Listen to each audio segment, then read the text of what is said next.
And you have to have a commitment to development. You'll see it in Japan. It is that commitment of the government of Japan to development. Even now, they're a developed country, but there is a tremendous commitment by the state.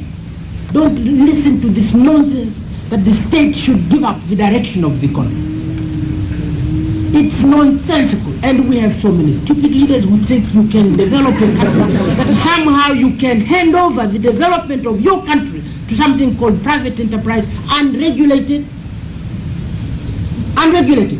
Unaachia tu basi. Maneno ya kipumbavu.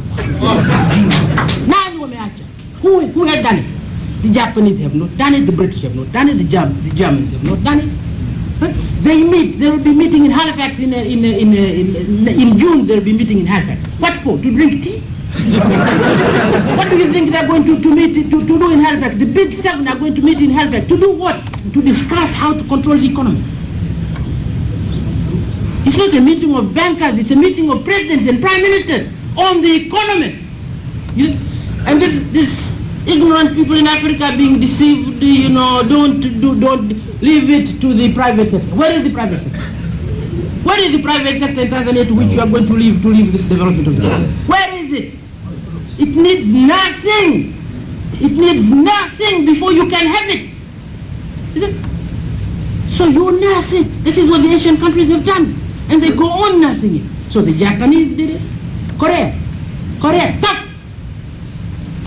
It's only now they're beginning to open up their market.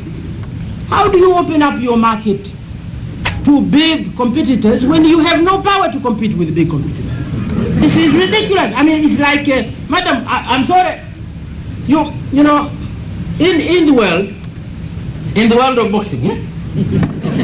In the world of boxing, there are heavyweights, middleweights, flyweights, featherweights, and although the rules are the same, you put them separately, in separate rings. The heavyweights in their own ring, you see? The middleweights in their own ring. You don't put in the same ring a heavyweight and a featherweight. Never. How do you do that? That is murder. It can't be called freedom.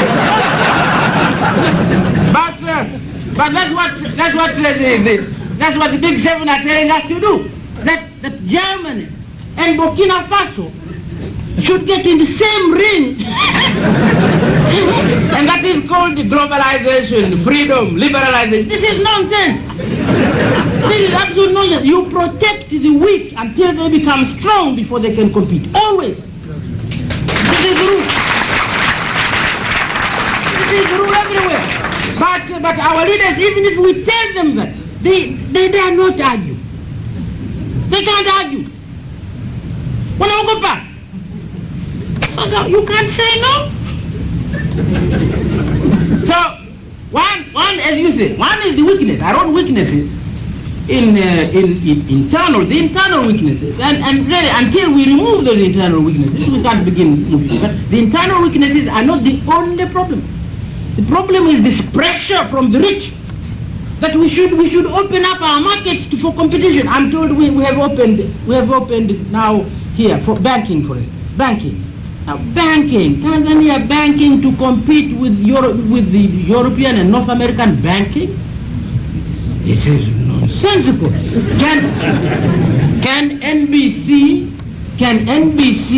Is NBC free to open a branch in New York? NBC? Can NBC really open a branch in New York? So when you are saying, let's be treated equal, are you really saying that this equality will give NBC an opportunity to open a branch in New York? This is rubbish. Absolute rubbish. So these big banks, they come to Tanzania. I'm told they're beginning to come. And then they find the NBC. They're now they're complaining. The NBC is too big. We can't compete for it. NBC is big for what Northern Bank? Kabanki gani ka NBC? Nasikia wananung'unika. Wanasema hii bank sasa lazima mtupe ruksa tununue matawi yake. Na inawezekana watu wetu wakubali.